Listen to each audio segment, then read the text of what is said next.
সাদিক ক্যাম্পকে প্রশ্ন রাখতে চাই, আজকে যদি ফ্যাসিবাদ বিতাড়িত না হতো, আজকে যারা ভর্তি হতো তাদেরকে আপনি গণরুম গেস্ট রুম নিতেন কিনা? এই বিশ্ববিদ্যালয় থেকে পাশ করে আমরা দেখেছি নাসিরউদ্দিন পাটোয়ারির মতন বিভিন্ন বেয়াদবের সৃষ্টি হয়েছে। 2024 সালের 5ই আগস্ট পূর্ববর্তী সময়ে ছাত্রলীগের বেশে ছাত্র শিবিরের বিভিন্ন নেতৃবৃন্দ আজকে যারা আত্মপ্রকাশ করেছে, তারা কিন্তু হলগুলোতে ছাত্রলীগের বেশে আমরা যারা তখন ভর্তি হয়েছিলাম, যারা বিভিন্ন অন্যান্য মতের ছিলাম, তাদের উপর গণরুম গেস্ট রুমের নামে নির্যাতন করেছে। আজকে আমি আমাদের এই মিছিল পরবর্তী সমাবেশ থেকে সাদিক ক্যাম্পকে প্রশ্ন রাখতে চাই। গতকাল দেখলাম আপনি নতুন শিক্ষার্থীদেরকে বিভিন্ন ফুল দিয়ে শুভেচ্ছা জানাচ্ছেন। আজকে যদি ফ্যাসিবাদ বিতাড়িত না হতো, তবে কি এই শিক্ষার্থীরা আজকে যারা ভর্তি হতো তাদেরকে আপনি গণরুম গেস্ট রুম নিতেন কিনা? আপনারা দেখেছেন, যেমন এই বিশ্ববিদ্যালয় থেকে পাশ করে আমরা দেখেছি নাসিরউদ্দিন পাটোয়ারির মতন বিভিন্ন বেয়াদবের সৃষ্টি হয়েছে, ঠিক একইভাবে আমরা দেখেছি থেকে পাশ করে সালাউদ্দিন আহমেদের মতন বিভিন্ন আইন প্রণেতা আইনজ্ঞ কিন্তু বেরিয়েছে।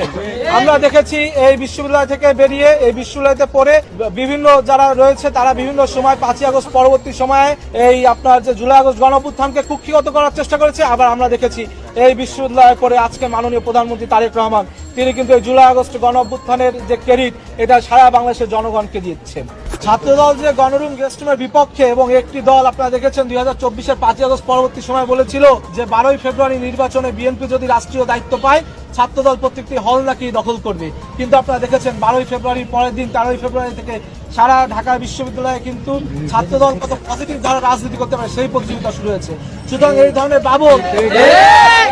মিথ্যাচার যারা করেছিল তারা কিন্তু ইতোমধ্যে তাদের মুখে চপেটাঘাত হয়েছে আমাদের পজিটিভ ধারার মাধ্যমে। সুতরাং ছাত্রদল সবসময় গেস্ট রুম গণরুমের বিপক্ষে ছিল এবং ছাত্রদল শিক্ষার্থীদের সাথে নিয়ে প্রত্যেকটি শিক্ষার্থী যেন তাদের আবাসন সংকট সমাধান হয়, এই 25-26 সনের শিক্ষার্থীরা যেন প্রথম দিন থেকে তাদের হলের সিটগুলো নিশ্চিত করে, এই জন্য আমরা বিশ্ববিদ্যালয় প্রশাসনের সাথে কথা বলবো। সুতরাং আমরা আজকে যারা বিশ্ববিদ্যালয়ের নবাগত শিক্ষার্থী তাদেরকে আহ্বান জানাবো, তারা যেন আমাদের সত্যের পথের সংগঠন, দেশপ্রেমিকতার সংগঠন, সাধারণ শিক্ষার্থীদের শিক্ষার্থী বান্ধব সংগঠন, শিক্ষা বান্ধব ছাত্র সংগঠন বাংলাদেশ জাতীয়তাবাদী ছাত্র দলে তারা সহশিক্ষা কার্যক্রম হিসেবে এই আদর্শিক যে ছাত্র সংগঠন সেখানে যুক্ত হয় এবং নিজেদের মেধা মনন সৃজনশীলতা উৎকর্ষের মাধ্যমে আগামী দিনে এটি তাদের বাধ্য হিসেবে কাজ করে।